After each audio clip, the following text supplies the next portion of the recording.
The following video will show you how to use a TC-20 for conditioning sorbent tubes. Start by making sure the TC-20 is switched on and connected with a regulator to a nitrogen gas supply. Ensure that the manifold handle is connected to the quick-release gas connector on top of the instrument. You can now attach your sorbent tubes. Uncap your tube and attach the flow meter to the sampling end. Insert the other end of the tube into the TC-20 manifold.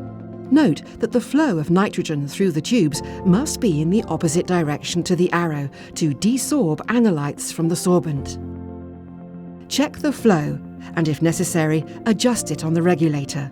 You can condition up to 20 tubes at a time. Once the flow is set, insert your remaining tubes into the manifold and set the temperature program on the front and your timer below. When that is set, start the TC-20. Once finished, you can remove the manifold containing your sorbent tubes and place on the side of the TC-20 to cool. Leave the gas supply on to prevent sampling whilst cooling. Once cooled, remove the tubes from the manifold, cap and place in your tray.